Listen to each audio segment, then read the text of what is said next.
यह कहानी मेहनत, अनुशासन और दूरदर्शिता के महत्व को दर्शाती है। इसमें एक छोटे से जीव के माध्यम से यह बताया गया है कि कठिन परिश्रम और समय पर की गई तैयारी कैसे जीवन के कठिन समय में सहारा बन सकती है। बहुत समय पहले की बात है। एक हरे भरे जंगल में विभिन्न प्रकार के जीव जंतु रहते थे। उन सभी में सबसे छोटी लेकिन सबसे मेहनती जीव थी चींटी। वह अपने छोटे आकार के बावजूद सबसे अधिक मेहनत करती थी और हमेशा काम में लगी रहती थी। जंगल के सभी जानवर उसकी मेहनत और अनुशासन की सराहना करते थे। इस जंगल में एक छोटी सी चींटी रहती थी जिसका नाम था चीनी। चीनी बहुत ही परिश्रमी और समझदार थी। वह हर सुबह सूरज उगने से पहले उठ जाती और भोजन इकट्ठा करने के लिए निकल जाती। वह अपने छोटे से बिल में अनाज के दाने, सूखे पत्ते और छोटी-छोटी चीजें सहेज कर रखती थी ताकि बुरे समय में काम आ सके। गर्मी का मौसम था और चारों ओर हरियाली ही हरियाली थी। जंगल में फल, बीज और अनाज की कोई कमी नहीं थी। कई जानवर इस मौसम का आनंद लेते हुए दिन भर आराम करते, खेलते कूदते और बिना किसी चिंता के जीवन जीते।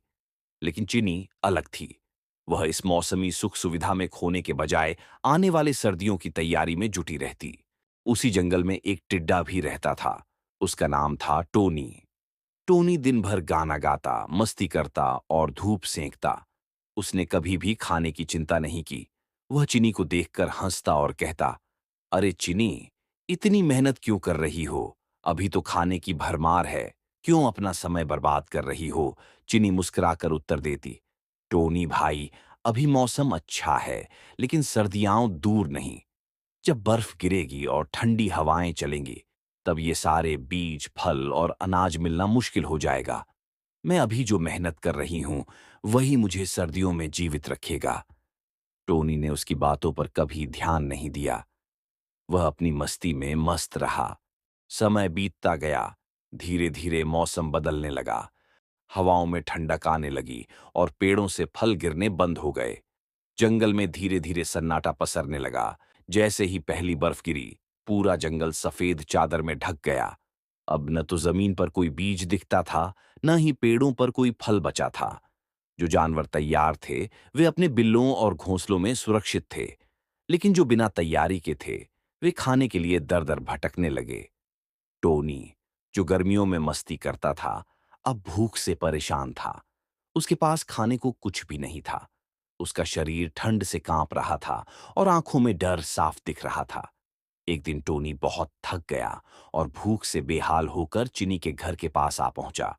वह धीरे धीरे दरवाजे के पास आया और बोला, चिनी बहन, क्या तुम मुझे थोड़ा खाना दे सकती हो? मैं कई दिनों से भूखा हूं। चिनी ने दरवाजा खोला और टोनी को देखा। वह बहुत कमजोर लग रहा था। चिनी का दिल पिघल गया।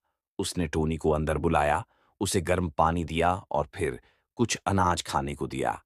टोनी भावुक होकर बोला, मैंने तुम्हारी बात को गंभीरता से नहीं लिया। अब मुझे अपनी गलती का एहसास हो रहा है। काश मैंने भी तुम्हारे जैसे मेहनत की होती तो आज यह दिन न देखना पड़ता।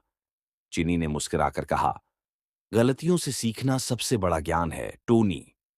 अगर तुम सच में बदलना चाहते हो तो अगली बार गर्मियों में मेहनत करना सीखो।